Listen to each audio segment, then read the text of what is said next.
Anybody that know me, I know I got daddy issues. Kiss it. What?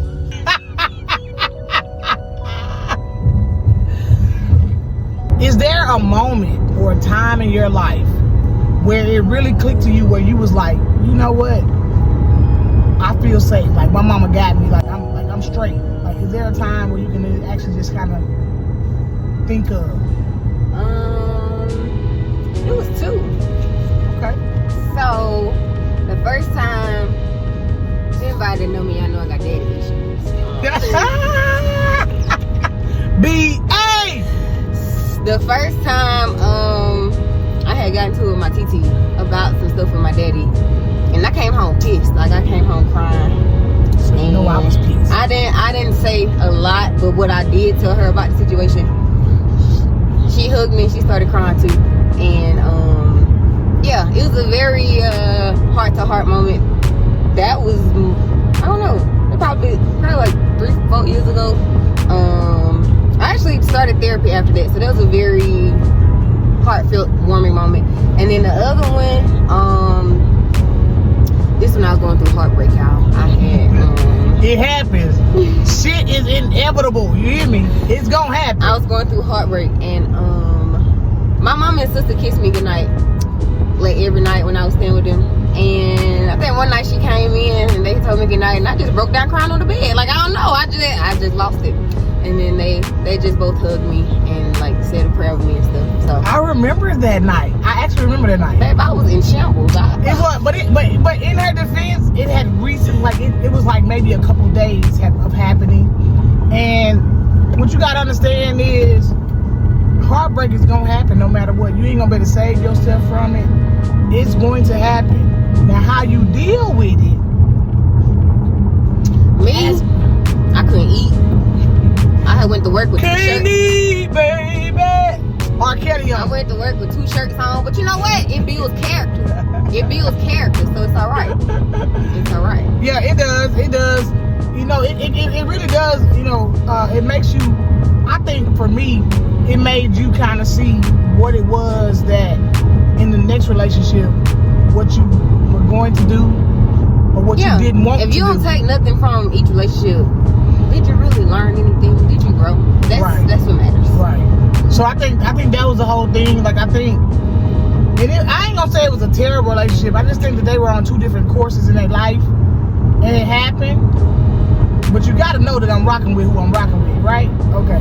So as long as we got that understood, then that got to be explained.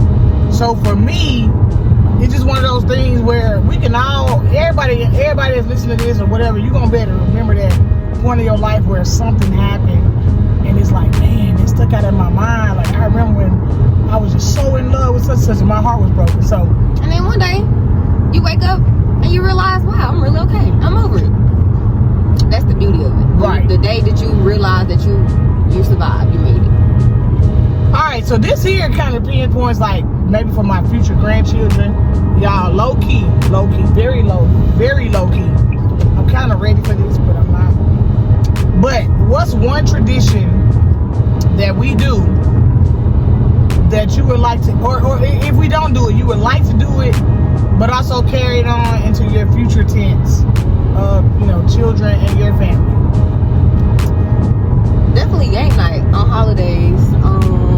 This is actually something that my pops, her husband, his family do. They play a lot of like Family Feud, team organized games. Y'all know I be winning. I'm on a winning team, baby. Each person that participates gets money.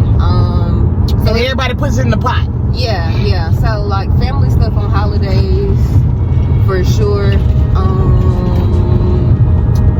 Just being in that house that people come to for gatherings, the family gatherings. Yeah.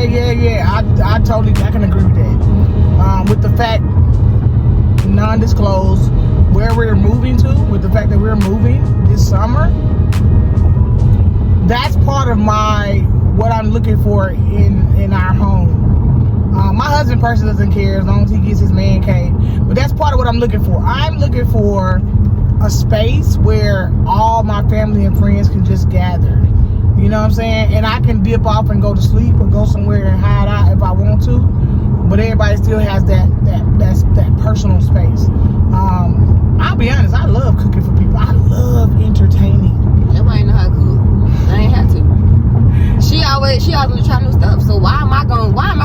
blessings and get in the way of what it is that she want to do. So now I'm on the back end trying to teach myself how to cook. But it's gonna happen. My girl got breakfast out the way now. She know how to make her a good little old dinner, a little two-step with a dinner. And she got some lunch. She know how to do that. That's all that matters. And if somebody come in her life and they know how to cook, boom. Get it balanced out. But I'm going to still learn. I'm going to keep learning. I'm learning. I'm trying new stuff. I'm adding to the palette every week. For sure. So, yeah, I definitely think game night is something that if y'all don't do, definitely incorporate it. Like for me, like I said, I think that's pretty cool. That's pretty dope how we all put in the pot and make sure that it is funny because my husband's family knows how competitive I am, and they're always like, somebody want me on their team. They know I'm competitive. I don't care what we playing. We be picking straws, and I'm trying to figure out how to get the best straw, or the longest, or whatever. Something that we've done together that made you laugh the hardest. We crack on people every day. Right, yeah. Y'all, we literally be on the phone every day. I kid you not. There may be one day that goes by where we're not, but we're literally on the phone every day for like, what we say is only going to be a couple hours, it ends up being like hours. And if we miss a day, we got to catch up on the previous day. That part. I just realized like 3 or 4 days ago that until this weekend we ain't saw each other for like 3 months. Because we talk every day. So I didn't know. That's crazy. And I didn't realize it, to be honest, until she said it.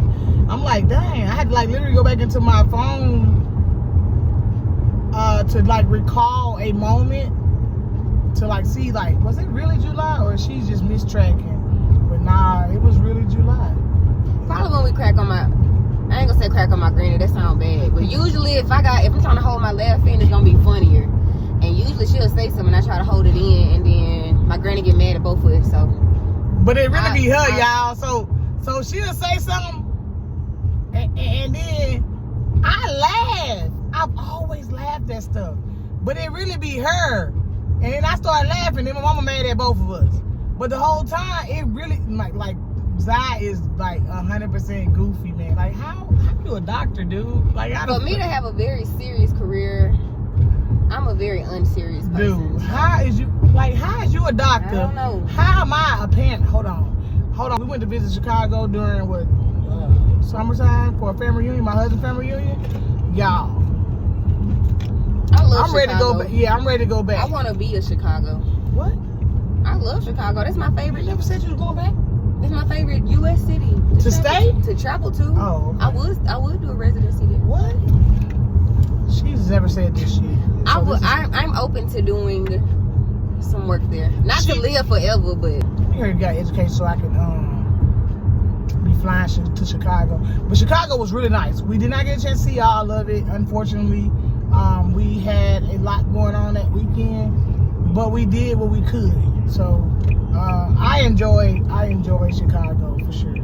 All right, this is a good one. If you can offer me as your mother, we know as parents a lot of times we're supposed to be the person that gives y'all advice, right? But you're older. You about what, 26? 26 rand. You about to get ready to hit into your. So technically, she in that auntie. She in that pre-auntie phase. No, I'm about to say no. I ain't. You ain't pre-auntie. Okay. To these young folks. When does pre-auntie start? 25? I don't know. Wisdom. It starts at wisdom. So, what's one piece of advice that you can offer me, that you would offer me or you would give me? At this version of yourself? Yeah, this version, because we ain't going back to the old version. I won't go back. I can't go back. Hey, y'all, I have a problem where when somebody says a song or says something that... Autistic. What? Autistic.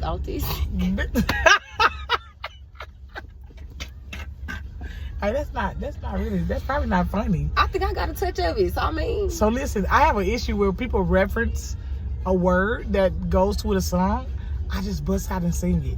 She says I have a taste of tism. Honestly, I feel like we all on the spectrum a little bit. It just, some people are on different ends. And like right here. She walking. Yeah. Cause why she walking? We all got a touch of tism. Yeah, like, why she walking like that? I self-diagnose myself every day. This ain't gonna take my face. But back to the I would say bet on yourself. No doubt. A lot of times we can be our biggest critics, and being a perfectionist, you can want to have something perfect or want to have something a certain way instead of just doing it. Just do it. That's something you always tell me though. Even with my mobile bartending business, she'll tell me that all the time. She's like if I'm I won't say complaining, but like if I bring something to her where I'm saying like, I don't know if I can do this or I don't know about this, she's always kind of like, she's always trying to find the glass half full. That's probably what I should say. She's always trying to find the glass half full. And I often do that with other people, but with myself, I'm the hardest and I don't do it, right? So, yeah, I think that's probably some good advice. Because it's like, just do it, because at the end of the day, there's never going to be time trying to perfect stuff. Yeah. You prolong it and putting it out there for the world to see. Yeah, it ain't never going to be a perfect time at the end of the day. It's never going to be a perfect time. With nothing. Kids, moving. You could be more prepared, but not exactly ready. Right. And I got kids, y'all. I got kids. I got kids. I got my kids. I got this one kid. That kid stay in my pocket. Like, so yeah. It ain't never gonna be a perfect situation. Perfect at all. So yeah, I received that. What's your most favorite memory with us? That's what I say. Probably when you used to come from being out of town in Oklahoma and come down to take me to the fair.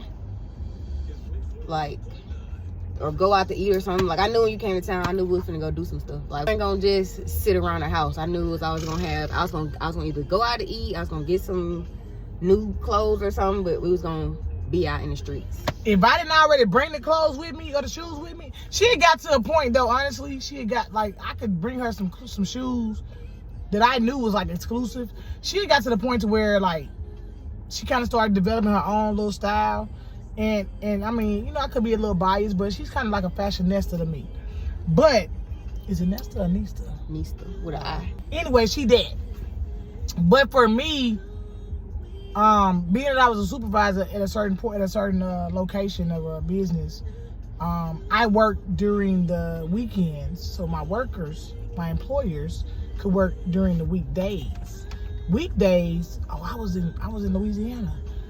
Just because I'm not there with her 24/7, it was my mission to make sure I was always present and things of that nature. But I'm gonna be honest and tell y'all, it was a turning point for me.